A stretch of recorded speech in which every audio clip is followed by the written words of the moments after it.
All right, hi everyone. My name is Emily and I'm a recovered alcoholic. We are welcome to the Design for a Living Big Book Study. We are on page 34 at How then shall we help our readers determine? All right, I'll get started.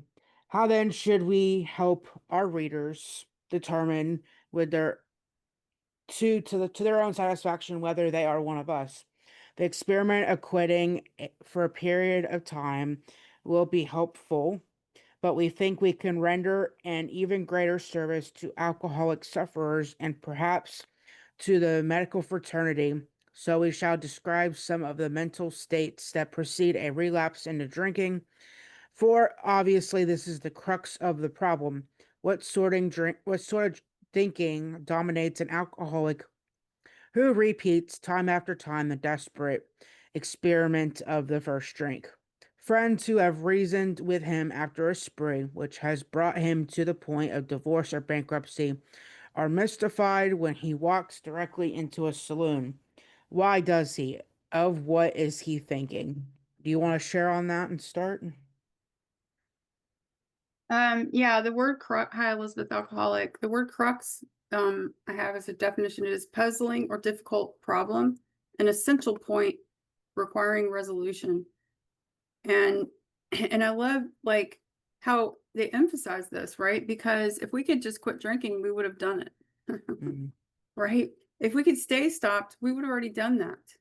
So it's important that I understand the mental state, right? Whether I'm 2 days sober or 30 years sober, I need to know and I need to watch out for this. And that is emphasized. So it's the mental states that precede a relapse. For obviously, this is the problem. This is the main problem they're trying to say. Um, mm, so that's what they're going to describe here because that's what we need to know. We already know about drinking and not drinking. That happened, right? Most of us are in here because we put the bottle down. But if I'm going to stay protected, from picking it back up, what am I watching for, right? That's all I got. mm. Um, I don't really have too much to add, but I can begin reading again. Our first example is a friend we shall call Jim. This man has a charming wife and family. He inherited a lucrative automobile agency. He had a commendable World War record. He is a great salesman. Everybody likes him. He is an intelligent man, normally, so far as we can see, except for a nervous disposition. He did not he did no drinking until he was 35. In a few years, he became so violent while intoxicated that he had to be committed. On leaving the asylum, he came into contact with us. We told him what we knew of alcoholism and the answer we had found. He made a beginning, his family was reassembled, and he began to work as a salesman for the business he had lost through drinking. All went well for a time, but he failed to enlarge his spiritual life. To his consternation, he found himself drunk a half a dozen times in rapid succession. On these, or on each of these occasions, we worked with him, reviewing carefully what had happened. He agreed he was a real alcoholic in a serious condition. We knew he faced another trip to the asylum if he kept on. Moreover, he would lose his family, for whom he had a deep affection. Yeah, this is Ralph Furlong, and this is his story, another prodigal story. Um, I did not think I could relate at first to this story, but once I started getting committed into mental institutions and just could not stop drinking because he kept picking up the bottle and all that. That's kind of where I could relate to that. But yeah, and then just dealing with my family and in addition, I did not think that I was the problem, but I was the problem. So, it made me realize that, it doesn't matter how different all of our stories are as long as we can relate to just alcoholism and, not being able to stop drinking, then that's where we can relate even though this was written back in the 30s. But that's all I have for that. Yeah, so we just went over the three paragraphs on page 35. And, notice in the first one it says what sort of thinking dominates. Dominates means that this is above everything else, right? I absolutely need, and it's the mental obsession that pushes me to go back and try this again, and that's why at the beginning of this paragraph, it said we had to fully concede to our innermost selves that we are alcoholic, and I'm not going to be like anyone else. I know for sure that I have to follow different rules if I want to stay sober. That means I put my sobriety first. That means a lot of decisions that I've made in my life. I can't be with a partner who's getting drunk and lying to me and living with me. That almost took my sobriety away, when going through the roller coaster of that, at one point. I don't hang out too much with really toxic, dysfunctional people, that try to hurt me. I love them from a distance. Like there's a lot of decisions I've made to walk this sober path, to be on this path, constantly seeking God's will for me and the power to carry that out because I don't want to end up there again. So I know I'm not like other people. I can't risk this. It's important, right? And then the story about the one they called Jim, it's interesting. It says, he's normal except a nervous disposition. What's that? They didn't know as much about like mental health as they do now, but I think that's funny that that's there. And it also points out a message that they've given us over and over, which is our personalities change when we drink, right? He becomes violent. He's usually a nice, charming, like he's a guy, he's a nice guy. Um, the most important sentence to me is in this next paragraph. This is one of the most important sentences in the big book for me. And it says, all went well for a time, but he failed to enlarge his spiritual life. On the next page, we're going to hear how Jim had a resentment and he decided to drink again, in his way, his tricky way that he thought wouldn't hurt him, right? We're going to hear about that. And for years, I thought, did Jim drink because he had a resentment? Well, no, we'd all be drunk if that was the case, right? This is the sentence. All went well for a time, right? And so what does it mean to enlarge our spiritual life? Well, guess what? They use that exact same phrase at the bottom of 14 and the top of 15. And we can go back and look. Bottom of 14, top of 15, right? It says, let me jump over there. Um, my friend had emphasized the absolute necessity of just demonstrating these principles in all my affairs. Particularly, was it imperative, and look up that word, to work with others as he had worked with me. Faith without works was dead, he said. And how appallingly true for the alcoholic.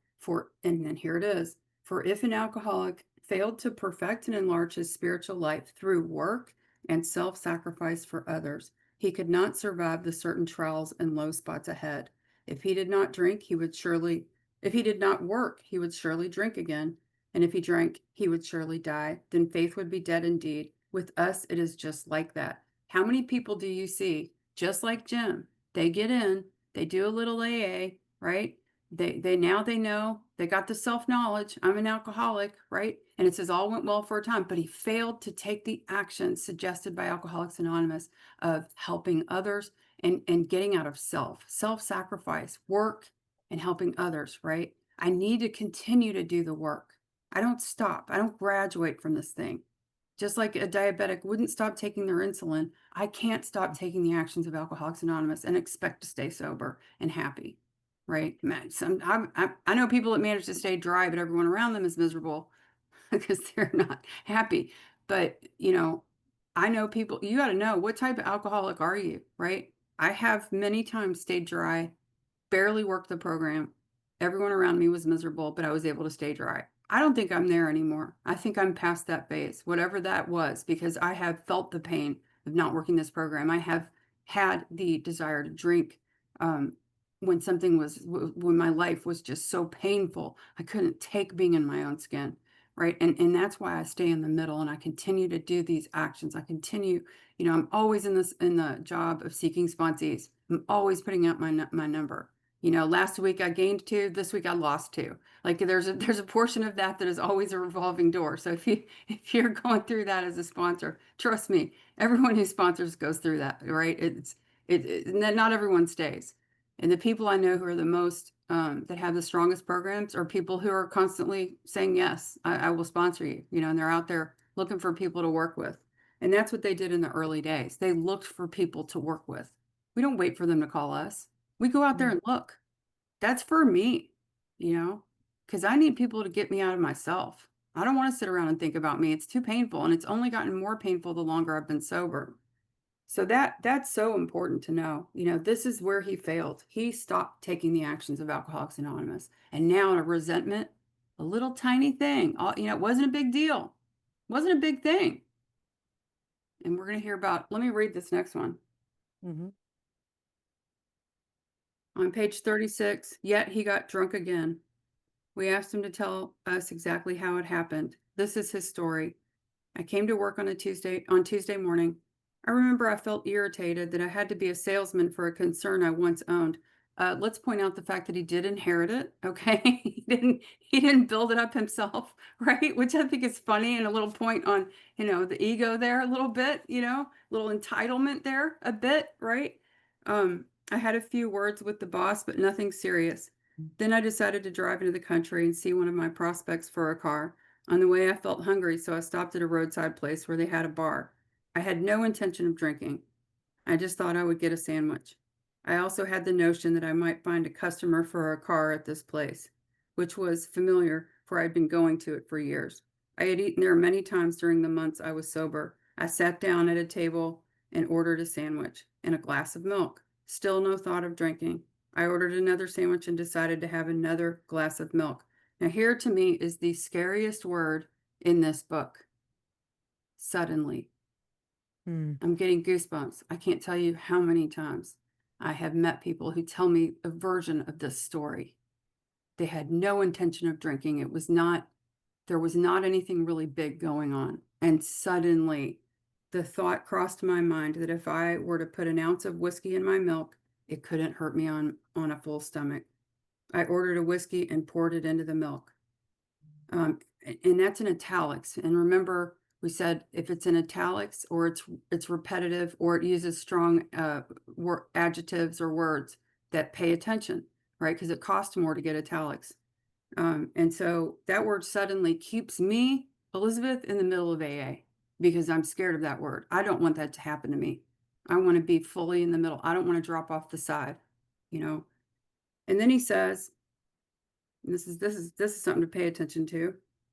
I vaguely sensed I was not being any too smart, but felt reassured as I was taking the whiskey on a full stomach.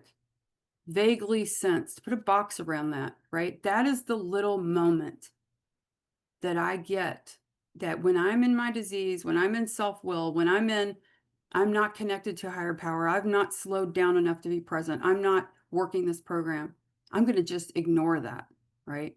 But I think we all have it. I think that's that intuitive thought that comes back and it says, hey, excuse me, it might be really quiet, right? But we have it.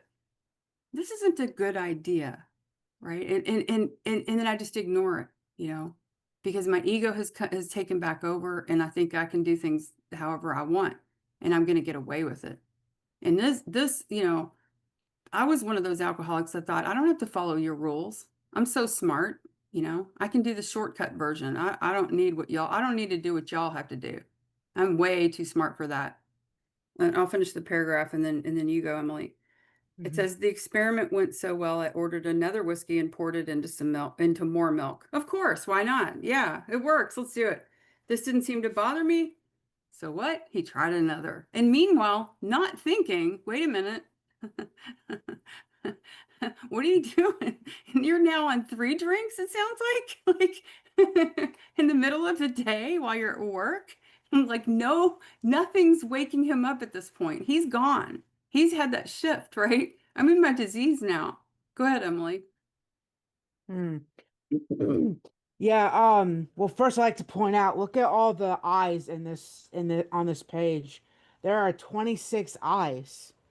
Um, and then I put above that self-knowledge failed us for sure, because he thought it was okay to pour whiskey in the milk.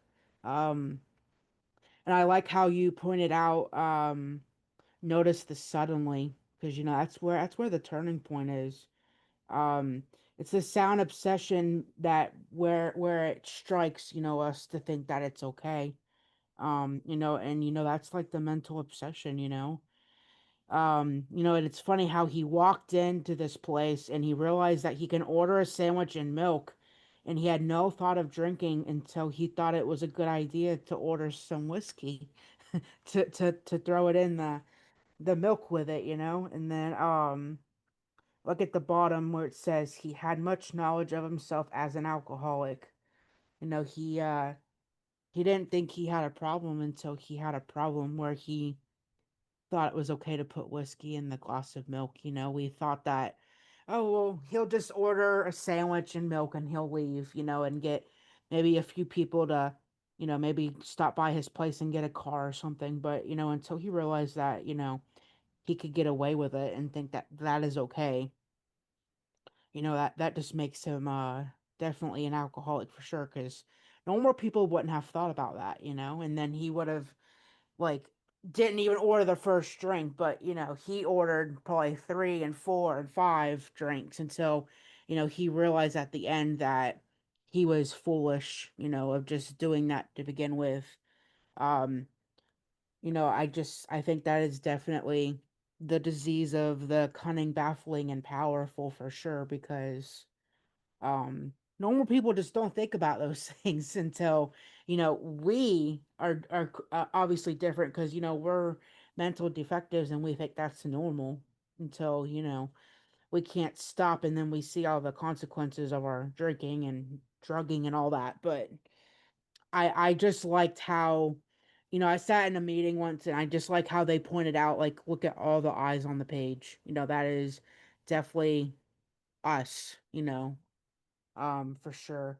That's all I have for that, and I can pick up if you want. Whatever the precise definition of the word may be, we call this plain insanity. How can such a lack of proportion of the ability to think straight be called anything else? We may think of this an extreme case. To us, it is not far fetched, for this kind of thinking has been characteristic of each single one of us. We have sometimes reflected more than Jim did upon the consequences, but there was always the curious mental phenomenon that parallel with our sound reasoning. There inevitably ran some insanely trivial excuse for taking the first drink. Our sound reasoning failed to hold us in check. The insane idea won out. Next day we would ask ourselves in all earnestness and sincerity, how could have that happened? Um, yeah, that's definitely the spiritual malady for sure. I would ask myself multiple times, like, why would I do this, and how did I end up in this situation, and seeing all the consequences happening. But um I can definitely relate to this for sure. I realize that this is kind of parallel to page 24. In this paragraph, it says the almost certain consequences that following taking even a glass of beer do not crowd into the mind to deter us. If these thoughts occur, they are hazy and readily supplanted with the old threadbare idea. At this time, we shall handle ourselves like other people. We're not like other people. If we could quit drinking and drugging, we would have done that a long time ago, but we could not for sure. And that's what makes us different from other people. We can never ever pick up a drink safely ever again. Like, this is a lifetime thing. That is the sobriety, and the program. We're not one and done. Like I've said and Elizabeth has said multiple times. We are not one and done. This is a lifetime thing. All right, that's all I have. Yeah, I mean, it's just emphasizing that, right? Me trying to stay sober on self-knowledge is not going to work. And if you're Mm, not doing anything, if you're not taking the action suggested in Alcoholics Anonymous, being, alive in the steps with the sponsor or with sponsees, staying in touch with this, praying, I found a higher power through the steps. My relationship with higher power has grown. mm, I don't know if it has anything to do with what I grew up with, but I know that it helps me when I get out of the way and stay in a humble and surrendered state and go to it. You know, my friend calls it an it because he doesn't know what it is. You know, he says it's a power that I get when I go to it. And the other thing is you know, being in service. You know, I'm part of something bigger now. Alcoholics Anonymous needs our help. Like, if you're not, you know, offering service, if you have any time in your life, I mean, some people don't have time to do it. Obviously, Emily and I have some time to give back to AA, but that, you know, that keeps me humble and living life and out there, you know, in the middle and helping other alcoholics. I mean, I do all of those things because I don't want to end up like Jim. I don't want to be on these pages. I absolutely don't.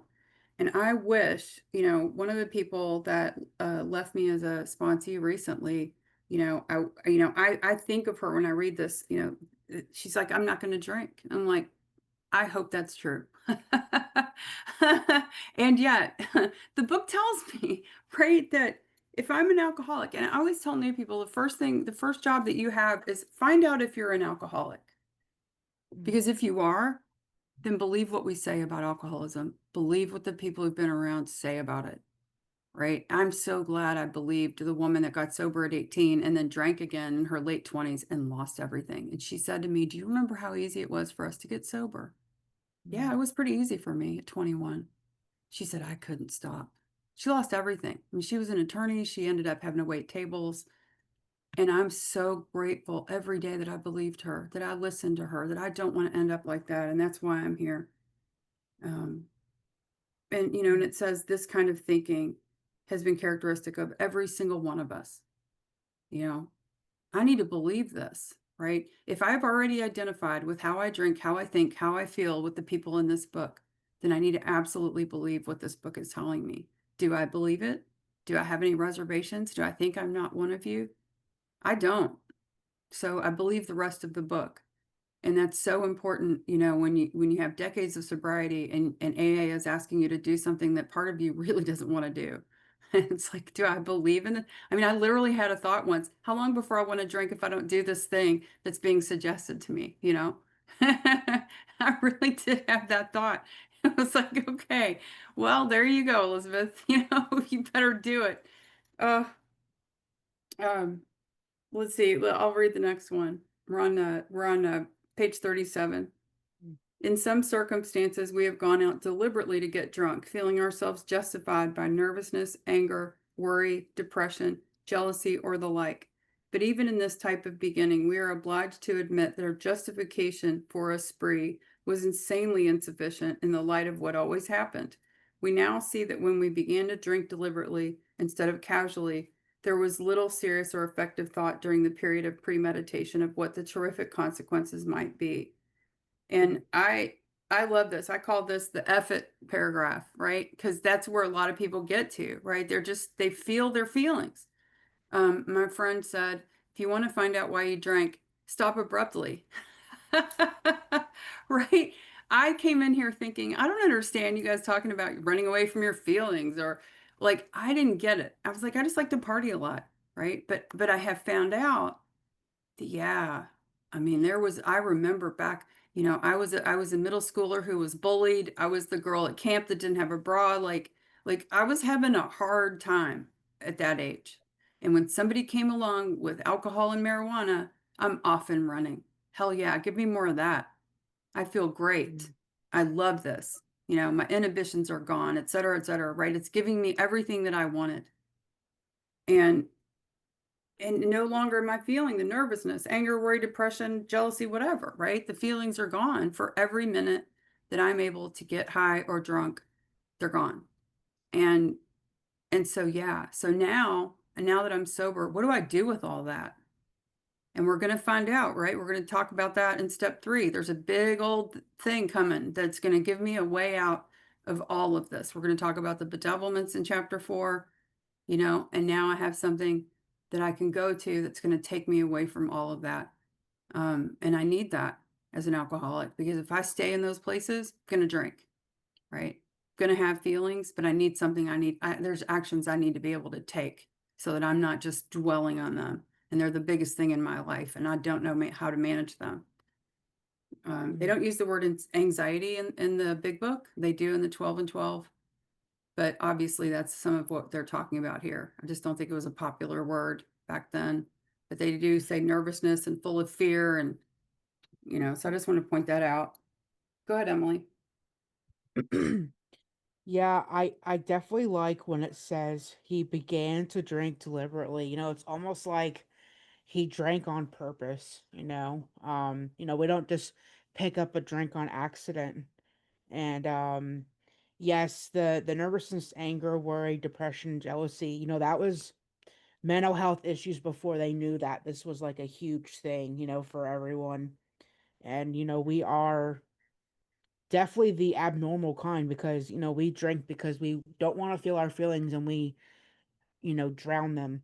And a lot of normal people, they drink and they're like, okay, one and done or two and done. And they know when to stop, and we just don't know how to stop. So I definitely like when they say we have gone out deliberately to get drunk. It's we do it on purpose. We don't do it just for, oh, okay, let's just do one or two and we're done, and all that. But and then we just don't realize that that we have consequences after, we do that, and then, we just have to learn from them, hopefully. Some people don't stay, but for the ones that, do, we definitely learn, and we learn to live with our past, and that's when our lives get better. That's all I have for that. Um, I'll read. Our behavior is an absurd and incomprehensible with respect to the first drink, as that of an individual with a passion, say, for jaywalking. He gets a thrill out of skipping in front of fast moving vehicles. He enjoys himself for a few years in spite of friendly warnings. Up to this point, you would label him as a foolish chap having queer ideas of fun. Luck then deserts him, and he is slightly injured several times in succession. He would expect him, if he were normal, to cut it out. Presently, he is hit again, and this time has a fractured skull. Within a few weeks after leaving the hospital, a fast-moving trolley car breaks his arm. he tells he tells you he has decided to stop jaywalking for good, but all weeks for a few weeks he breaks his legs, both his legs. On through the years, this conduct continues, accompanied by his continual promises to be careful or to keep off the streets altogether. Finally, he can no longer his work. His wife gets divorced and he is held up to ridicule. He tries every known means to get the jaywalking idea out of his head. He shuts himself up into an asylum, hoping to mend his ways, but the day he comes out, he reaches in front of a fire engine which breaks his back. Such a man would be crazy, wouldn't he? Yeah, that is definitely our drinking. We think we're like two, three drinks done, and we don't, and then we just keep at it, and then that's our consequences building up. We and then we, either get arrested, we get divorced, we lose our children, whatever, but it's always that continual thing. And for some reason we're just that, sick in the head where we keep like going back to that. Um and we think that, it's normal, and it's not. And I chuckle at this every single time because it's just like, he's like, I'm gonna quit, and then, he doesn't, and then he breaks his back, and it just keeps getting worse and worse. But that's all I have for that. Did you get the paragraph with the however intelligent we may have been? No. You may think our illustration is too ridiculous, but is it? We who have been through the ringer have to admit if we substituted alcoholism for jaywalking, the illustration would fit us exactly. However intelligent we may have been in other respects where alcohol has been involved, we have been strangely insane. It's strong language, but isn't it true? So Mhm. I love the jaywalker example because it is ridiculous. But I know for myself, I couldn't see the connection between alcohol and and my bad decisions at all. But when I was drunk, I mean, sorry, when I was drinking, who knew what I was going to do, right? I ended up doing things that I never would have done sober. Any values and morals I had were out the window. I would adjust my values and morals to fit my behavior. And I didn't see any of it until I got to AA and I heard you guys talking and I was like, oh crap, that sounds like me. But also, even the idea that I had when I was in early sobriety, how am I ever going to have fun again without drinking? That's Mm, crazy. I've had so much fun. I don't need a substance to make me have fun. And I put the word broccoli next to this paragraph because, in the doctor's opinion, it says our alcoholic life seems the only normal one. I don't know that my thinking about drinking is abnormal. And he said, Elizabeth, imagine, and I don't know if I've told this in this before, but if someone ever listens to our recordings, if I forgot, here it is again. He said, Elizabeth, imagine if a doctor said to you, Elizabeth, you need to stop eating broccoli or you're going to die, right? If I think, but what if I only eat one piece a day? What if I only eat broccoli on the weekends? But what about, what am I going to do when all my friends are eating broccoli? That sounds crazy. That's how I thought about alcohol. And even back in early sobriety, I'm like, but it's different. It's like, no, it's not. I got kicked out of my first school 3 months after I started drinking. Consequences were happening, but my brain found a way to explain every consequence, to make me think that I still had the power to change and do something different next time. But as long as I was drinking, I had no power, you know? And in fact, I'm at the place in my recovery where headstrong assault on all my character defects does not help. I have to mm, practice the third step decision all the time today. Literally can't just like I used to be able to do a little bit more self-will stuff.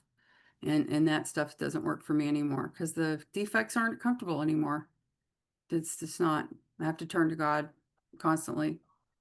mm, Um,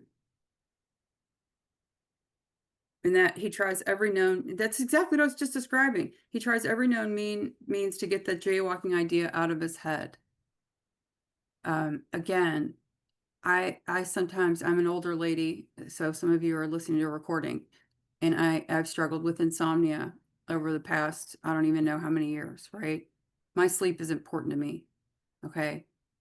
My brain off alcohol runs like a hamster on a wheel and it's everywhere by itself. I'm thinking about, oh my God, I was late for Emily today. She's always so solid and responsible, and she opens this meeting, and I tried to fit in an appointment, and the woman's never late, but today she was, you know, and like all this stuff, right? I'm laying in bed going over everything that happened, um, and I can't make it go away, right? So we're not talking about jaywalking right now, or we're not talking about necessarily drinking. I'm talking about now I'm sober and it's an uncomfortable part of me that my brain wants to just seize on something, usually something negative. I'm not getting something I want in my life. And my brain wants to solve this problem. It wants to just be like, why is Joanna eating a popsicle and I can't be with her and she can offer me one too? I think it's popsicle, whatever that is. I'm teasing. Did you know what I mean? Oh, it's licorice. No, I don't like licorice, so we're good. I'm teasing. But you know what I mean? Like my brain just it's tormenting. It drives me absolutely crazy and I can't force these thoughts out, right? Think about what step 3 is all about. I'm going to turn away from all this stuff. I can't do it myself. If I could change my thoughts, if I could make myself not obsessively think about things in my life that aren't going the way I want, I would have done it. You mm, can apply this stuff this early in the book, emotional sobriety. I have to turn to God and say, here I am. What do you want me to do right now? Please give me something to do so I don't think about this stuff. And these concepts are so important because we aren't like other people and we're not going to be like other people. At least I'm not, And I need what's in this book. I need this solution so badly because the pain just gets worse when I don't have it. And my old tools don't work anymore. They literally don't. I can't say, "Oh, look at that. That's stupid. Don't do that anymore, Elizabeth." Doesn't work for me anymore. If it ever did, I have to turn to God and say, all right, here's all my plans and designs. They're over here. They're not working. And when they say the thing about it, it never works every single time. That didn't happen for me. I had a lot of successful drinking. Are you kidding me? I had a lot of successful things in my life. Self-will. I'm a good manager. I was a good manager for a long time. There are things that I can do. So, and I will cling to those things to not change. You know? So, anyway. All right, we'll read one more paragraph and then we'll open it up, just so because it's Okay. the end of this story here. All right, we're at the bottom of page 38. Some of you are thinking, yes, what you tell us is true, but it doesn't fully apply. We admit we have some of these symptoms, but we have not gone to the extremes you fellows did, nor are we likely to. For you understand ourselves so well after you, or for what after you have told us, geez, that such things cannot happen again.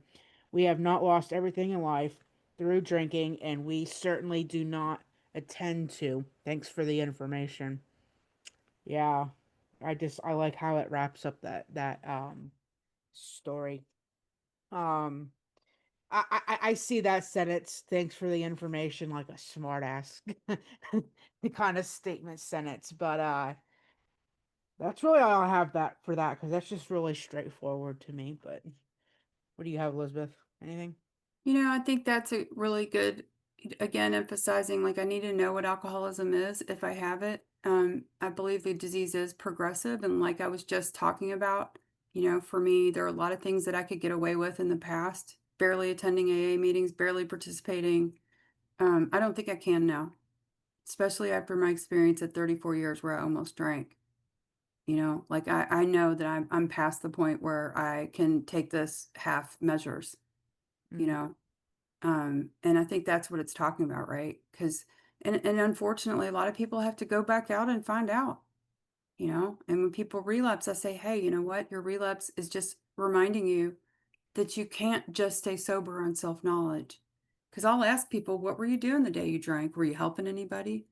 Did you go to a mm, meeting? Did you share? Not just attend a meeting. Did you participate? Did you speak up? What are the things you did the day you relapsed? What are the actions that you took? Well, what do you think they usually say? They weren't doing anything. They isolated, they weren't calling anybody, right? I mean, so so I say there you go. Your relapse is just reminding you that you can't get away with that anymore, if you ever could. So that's it from me. Thank you. yep. All right, I'll stop the recording and then we'll open it up for shares.